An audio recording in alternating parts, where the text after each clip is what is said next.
In this presentation, we'll be discussing the ethics involving the quantification of error rates in the forensic examination of firearms evidence.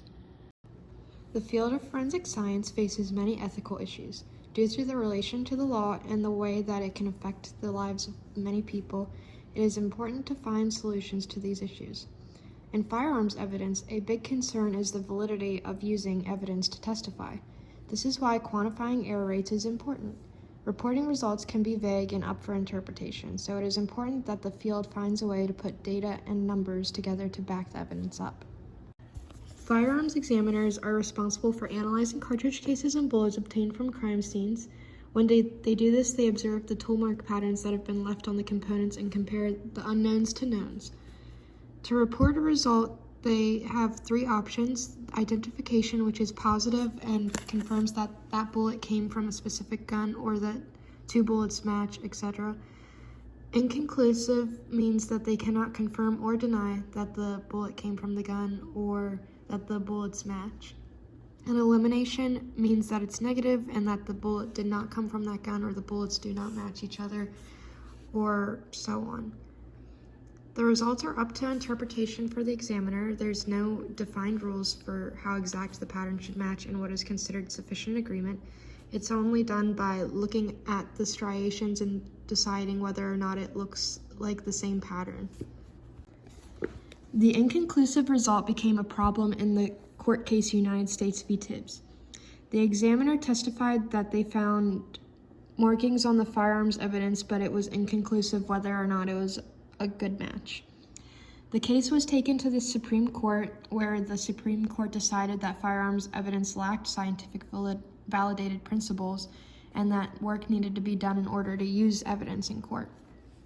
Since there is no objective standard for identification and the inability of studies to establish an error rate, there needed to be something done to use firearms evidence in court. The Tibbs case also mentioned the case United States v. Ship, which challenged the reliability of the FTE theory of identification, the Daubert standard, and reports from the PCAST and NRC.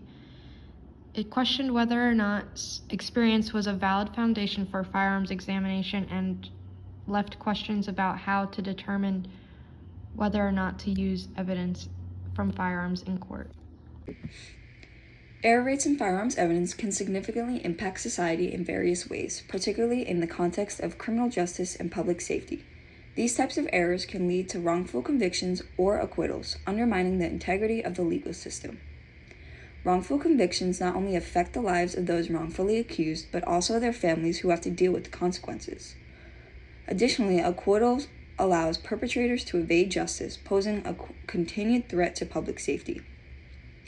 Furthermore, this erodes public trust in law enforcement and the judicial system.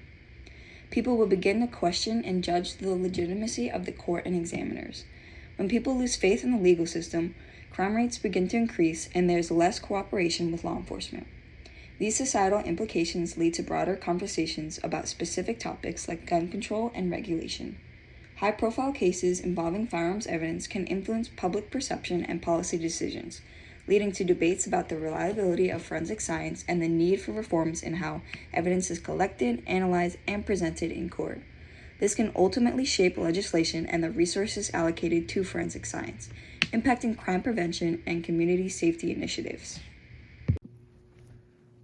The reliability of firearms examination is crucial to maintaining trust in the justice system. Wrongful convictions undermine this trust, leading people to question the credibility of forensic experts and judicial decisions.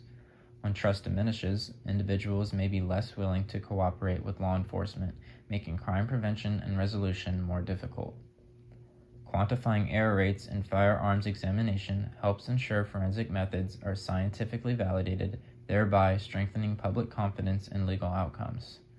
The broader societal implications of forensic errors cannot be ignored. If error rates remain high, communities, especially those with limited legal resources, may experience disproportionate injustice. Urban areas, where firearm crimes are more common due to a higher population, could see a rise in wrongful convictions or acquittals due to unreliable firearms examination.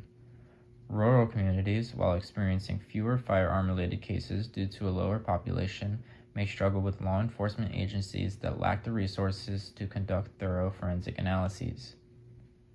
Defendants from lower income backgrounds often lack access to high-quality legal representation and independent forensic experts. If firearms examinations are found to have significant error rates, wealthier defendants may be better positioned to challenge forensic evidence, while less wealthy defendants may suffer wrongful convictions. Transparency in forensic error rates could lead to reforms, such as a mandatory defense access to forensic experts, reducing disparities in legal outcomes. These suggestions for mitigation have been presented to aim to improve the accuracy and reliability of firearms analysis. Large-scale validation studies conduct extensive studies, specifically black and white box studies, to determine the rates of false positives and false negatives in firearms examinations. In white box studies, researchers can see how the analysis is conducted, allowing for a thorough assessment of the techniques and potential sources of error. This can help identify weaknesses in the methodology. In black box studies, the focus is on the input, which is the evidence, and the output, the results, without understanding the processes in between them. This type of study helps evaluate the accuracy of the analysis by testing how often the results match the known outcomes. Blind proficiency testing implements blind tests to reduce error rates in forensic laboratories. It evaluates the skills and accuracy of forensic examiners without their knowledge of the specific samples being tested. In the process, examiners are given samples to analyze, but they are unaware of whether these samples are known results or part of a controlled study. The purpose is to assess the examiner's performance in a realistic setting, helping to identify any potential biases or errors in their analysis. Standardizing comparison criteria establishes guidelines and benchmarks for evaluating and analyzing forensic evidence, ensuring consistency among examiners. Key aspects include measurement techniques, documentation protocols, and assessment scales. These suggestions collectively aim to enhance the accuracy, reliability, and consistency of forensic firearm examinations, ultimately contributing to a more just and effective legal system. In this slide, I will be discussing the AFTE Code of Ethics, specifically the ones that relate to our topic of quantification of error rates, beginning with the first code, which states the guidelines for how forensic experts should present their findings in courts. This code emphasizes that forensic experts should not overstate certainty in their conclusions, and that they should be transparent about those uncertainties as well as any limitations of analysis. This is especially important in the field of forensic analysis of firearms due to the subjectivity that exists in this field.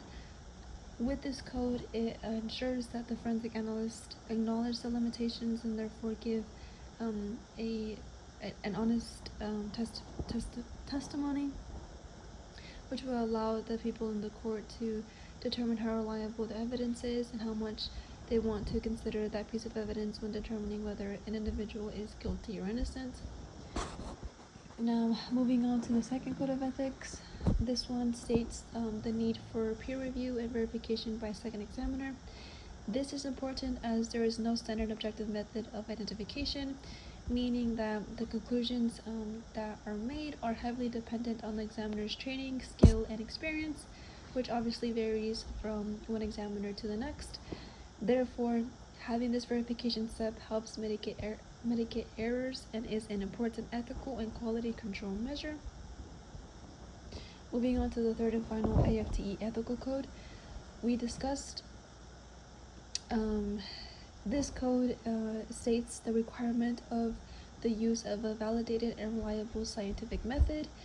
This is especially important as mentioned before.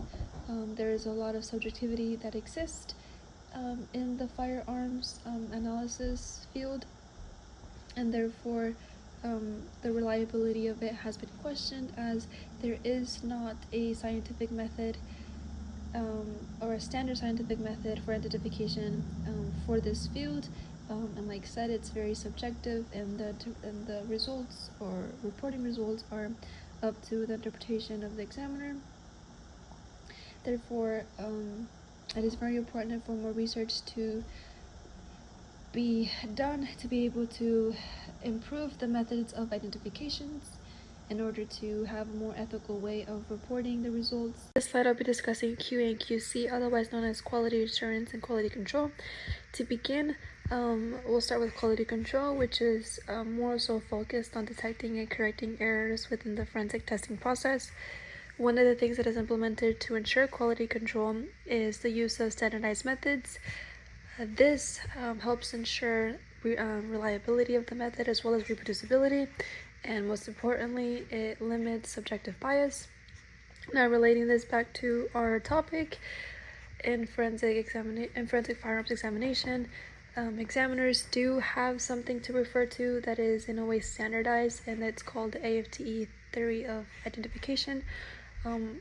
Although it does help examiners, there are some limitations, as it does not include specific protocol, and it does not define or specify what sufficient agreement entails. Therefore, the examiner is still left to rely solely on their experience and skills as well as training to be able to make an identification rather than relying on an objective standardized method. Now, moving on to quality assurance. This is more so a system-wide approach that ensures forensic laboratories adhere to established standards and policies to maintain credibility.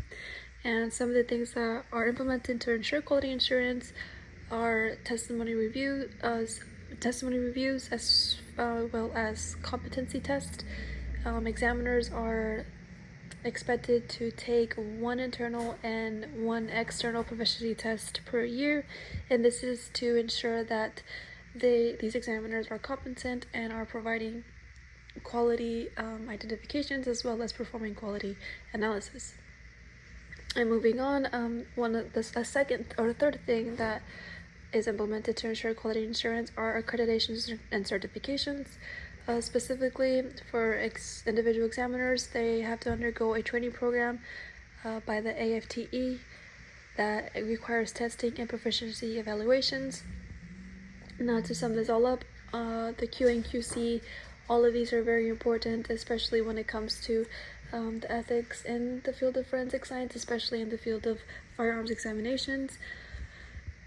These QA and QCs ensure that the forensic examiners are held to a certain standard, as well as the lab itself, that they are performing their analysis and they are using methods that are reliable and that are producing identifications that can be trustworthy. In conclusion, firearms evidence results need to be quantifiable and reliable in order to best serve the community and society. This can be done by following QA/QC guidelines and performing studies that address these issues.